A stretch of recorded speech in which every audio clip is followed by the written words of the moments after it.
അച്ചു ഒരു അന്തസ്സുള്ള കുടുംബത്തിൽ നിന്ന് പിറന്നവനാണ്.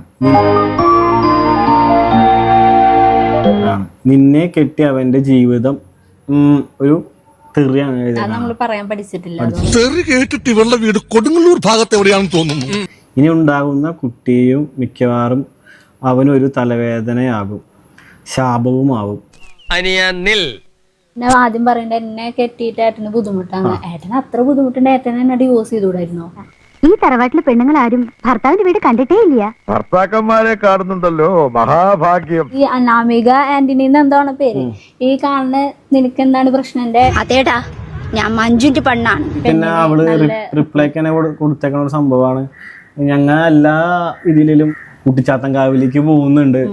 4 ഇടത്ത് ഒരേ സമയം കണ്ടിരിക്കണു ചിലര്. അതുകൊണ്ട് ഇവർക്ക് കൂടോത്രം കാര്യങ്ങളൊക്കെ ഉള്ളതാണ്. ഞാൻ അത്രക്കാരൻ ഞങ്ങളൊരു കാര്യം പറയട്ടെ, നമ്മുടെ ആവണേങ്കാട് അമ്പലത്തിലേക്കാണ് ഞങ്ങൾ പോണത്, തൊഴുന്നു. നമുക്കെല്ലാം ദൈവങ്ങളും ഓരോ ദൈവങ്ങളും. ഷാജി അങ്ങനല്ലല്ലോ പറഞ്ഞത്. ഷാജി എന്ത് പറഞ്ഞു? Flash back. എന്നെ കൊല്ലും, തട്ടും, കൂടോത്രം ചെയ്യും. എന്റെ സഹോദരി എന്നോട് പറഞ്ഞാണ് അവ അവന്റെ വീട്ടുകാർക്ക് വരെ കൂടോത്രം ചെയ്യണ വ്യക്തിയാണ്. എന്തോ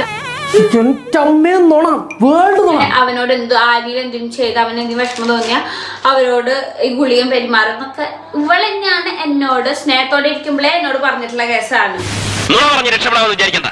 ഇപ്പൊ വക്കീലിന് വിശ്വാസമായോ? ഇത്രയും കാലം വിശ്വാസമില്ലായിരുന്നു, പക്ഷെ ഇപ്പൊ ഗുളികന്റെ എന്തോ സ്റ്റാറ്റസ്. ഇവ ഈ കുട്ടിച്ചാത്തൻകാവ് കാവില് പോയിട്ടാണ് കൂടോത്രം ഇങ്ങനെ ചെയ്യുന്നത് മാസിലെ ആണോ, അല്ലാണ്ട് ഞങ്ങൾ അവിടെ കൂടോത്രം മന്ത്രം ചെയ്യാൻ പോണതല്ല. പിന്നെ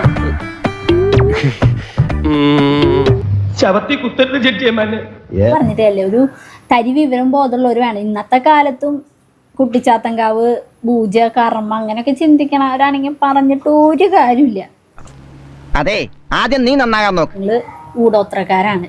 ഞങ്ങള് വീട്ടിലിരുന്ന് രാവിലെ വൈകിട്ടൊക്കെ പൂജ ചെയ്യുന്നുണ്ട്. ഞാൻ അമ്മയ്ക്കും വേണ്ടി ചെയ്യാട്ടാ. അല്ലെങ്കിൽ പിള്ളേച്ചൻ നുണ പറയുന്നതായിരിക്കും.